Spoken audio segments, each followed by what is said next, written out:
A man stands at the end of a drafty corridor, aka the 19th century, and in the flickering light of an oil lamp, examines a machine made of nickel and ivory, with brass rails and quartz rods.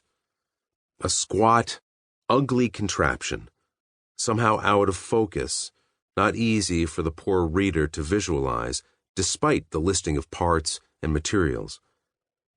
Our hero fiddles with some screws, adds a drop of oil, and plants himself on the saddle. He grasps a lever with both hands. He is going on a journey.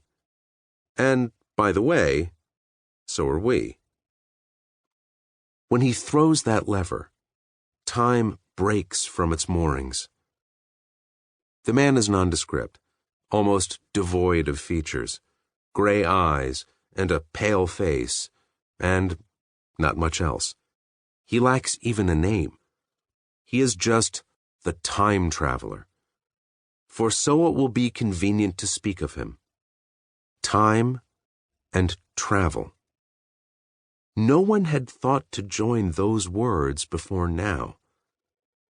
And that machine? With its saddle and bars, it's a fantasticated bicycle.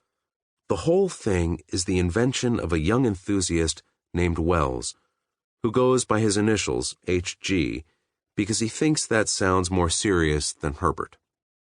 His family calls him Bertie. He is trying to be a writer.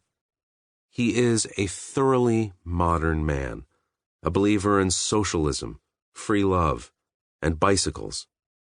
He defined free love as the liberation of individual sexual conduct from social reproach and from legal controls and penalties, and he practiced it tirelessly, as David Lodge wrote.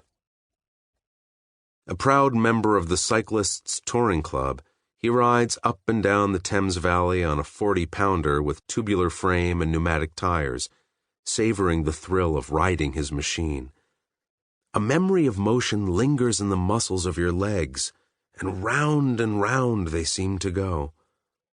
At some point, he sees a printed advertisement for a contraption called Hacker's Home Bicycle, a stationary stand with rubber wheels to let a person pedal for exercise without going anywhere.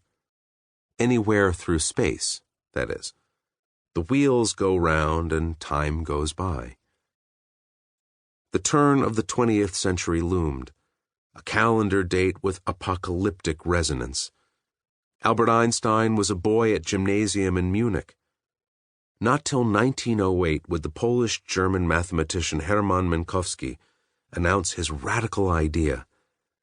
Henceforth, space by itself and time by itself are doomed to fade away into mere shadows, and only a kind of union of the two will preserve an independent reality. H.G. Wells was there first, but unlike Minkowski, Wells was not trying to explain the universe. He was just trying to gin up a plausible-sounding plot device for a piece of fantastic storytelling.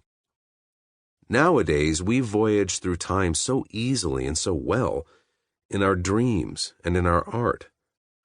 Time travel feels like an ancient tradition, rooted in old mythologies, old as gods and dragons.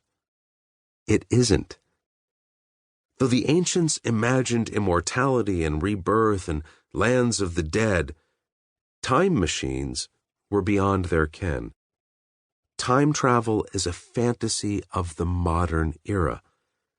When Wells in his lamp-lit room imagined a time machine, he also invented a new mode of thought. Why not before? And why now?